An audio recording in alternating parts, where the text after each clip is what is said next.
we have got lots of laws, and it goes from this type of law to your X layers to whatever you want to use. And if you've got a law that has got two colours or a colour gradient, do yourself a favour, right? Because the one thing that really, really made a difference to our catch rates when we were fishing falling laws through the water was turning the laws upside down.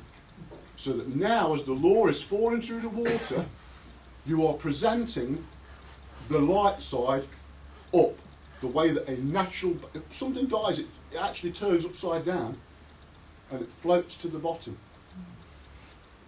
The other thing to remember, so this is really hard to try and get over without boring you all to tears, but the devil is in the detail. It's the tiny little things that make the difference between you catching 1 bass and 10 bass, or 1 wrasse and 400 wrasse, and catching wrasse and not catching bream, or catching bream and catching gurney. Tiny, tiny little details like I've changed my line from braid and now I'm using fluorocarbon, and hold on a minute, I'm catching bream. I go back to braid, I don't catch bream. I use fluorocarbon, oh, I'm catching bream again.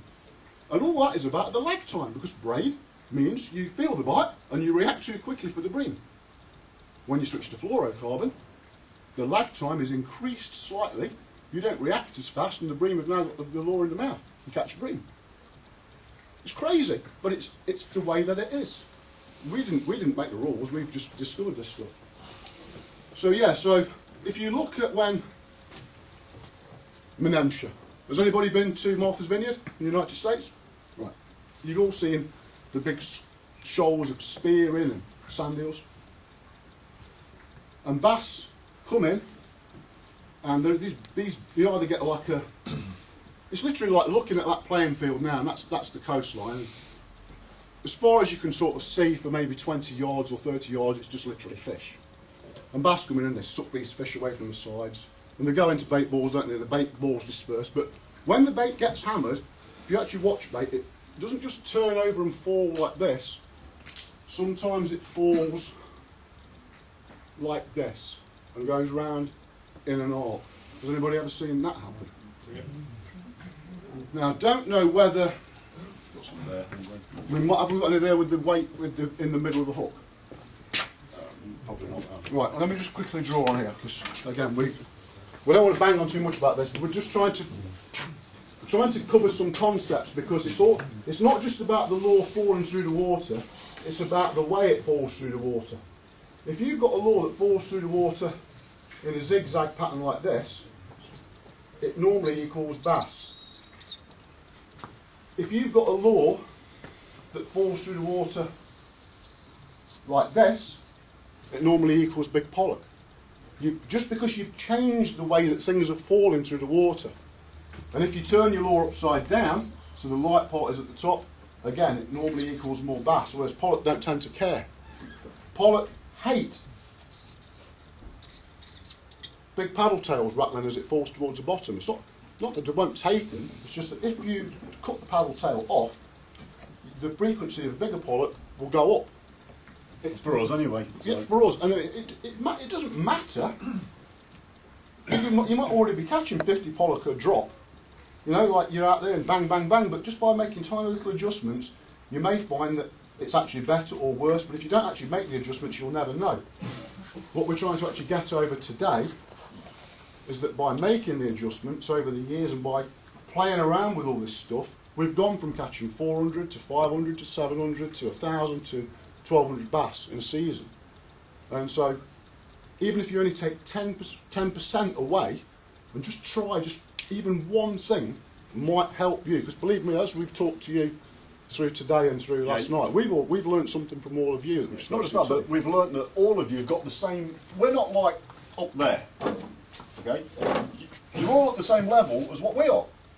You all do the same things, but you don't realise you do the same things. We're speaking to Dave and he's like, oh, I do that, but do you do it in the sea? Well, no. It's like, why not? Well, basically because I just don't. And it's, well, why not? We've just gone to the principle of going, we applied that in freshwater, that's what we did for trout fishing, so why won't it work for a bass?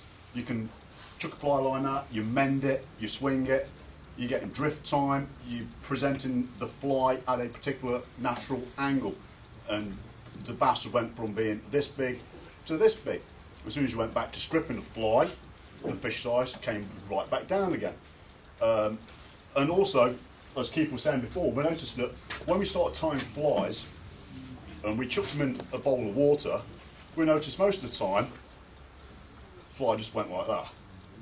As soon as you started tying the fly, adding lead wire, and you chucked it in and you got it to sink like this, or as close to that horizontal angle as possible, and you drifted it, bass went up again. You know, because you're trying to do it when we fish, and the same with needlefish. It's a cast, and we're not fishing them on a tight line. There's always a slight amount of slack, so it can move in the current, it can do whatever it does, so it's more natural. Bait fishing in the wild, we've done a lot of diving. We never see fish, like most people, and banging them around, and the bloody fish, you know, lure's doing this. In nature, when we dive down, and we were like, you see shoals of Graudos, smelt, and they're like that. They just drift around in the current, doing nothing. Occasionally, they'll just twitch, just to realign themselves. Exactly why we let Sand these eels drift through. do exactly the same. Small pollock tend to hang slightly nose down, but they don't do anything. They're not darting around all over the place. And as soon as we stopped doing that with our lures, because we used to do exactly the same, it was like, look at the action on that, that's brilliant. Yeah, we caught fish, and we're like, ah, yeah, we are the dogs, because we're catching like 3 fish, brilliant, yeah. But as soon as we stopped doing all that, literally, the fish went from £2, £3 to 4 to 5. Instead of catching 3 fish, we're now going to 7 fish, 10 fish, a dozen fish. You like that? And we're like, it's crazy. Because the less we do, the more fish we're catching, and the bigger they're getting. So what's happening? It's like, hang on a minute. So people go, you make this fishing too complicated. And it's like, hang on a minute, how can it be complicated? I've got a stick that does nothing. I cast it up current or across, and all I do is I cast it out, I click up, I wind the slack, I follow it around, and I do nothing, and then my rod gets ripped out my arm. If that's complicated, I don't And know. this is what everything is based around. And I don't know whether, how many of you started to watch the slides, because I can see that we're running on and we don't want to, like I say, we don't want to bore everybody to tears. This is the type of ground that we are fishing. And some of this is a mile offshore, some of it's onshore, some of it's 3.5 miles out. Now unfortunately, we fish in such extreme environments that the photographs you'll see only show the really good side of things, because a lot of the time it's a case of, if I try to take this photograph, I will die. So it's one of those things we would love to get somebody. I mean, it's a shame that, what's his name, is it David Miller? Yeah. He would, see, you know, that's nice and fine, so we managed to get the photograph. And that's That's what, not almost, water we would choose to fish in. no, that's almost, what, 4 miles out. Yeah. It's literally miles out. You can see that this is Jersey right in the background, and this is about halfway out, and we, on a good tide, we would be that distance again, away from the shore, completely in the dark, rigged Waiting. up, VHF radio, you know, fins on our back, compasses, lures, and we'll go into the, and this is how clear the water is. That water there is like 3-4 foot deep. And so in the daytime, you can walk around all day long and you will not see a single fish. There is just nothing there. But you go back at night and all these runs and riffles are full of bait and sand eels. I mean, literally you're walking through and Yeah, just they're spraying and they're going down your waders, and we've taken people down there and I say, whatever you do, do not switch on your light. And they switch on the light and the sand eels go, whoop, and the next thing, smack, a big like 8-pound bass comes, smacks them across the face because they're chasing the sand eels. Like, these are the sort of areas. What is this?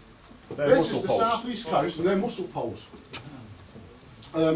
Then you've got to be careful of when we kayak at night, because they are most can't of the see time them, sometimes underwater, just or underwater. just about that much sticking out. And of course you're out there, force 5, force 6, you've got literally 4 or 5 knots of current coming in from the right-hand side.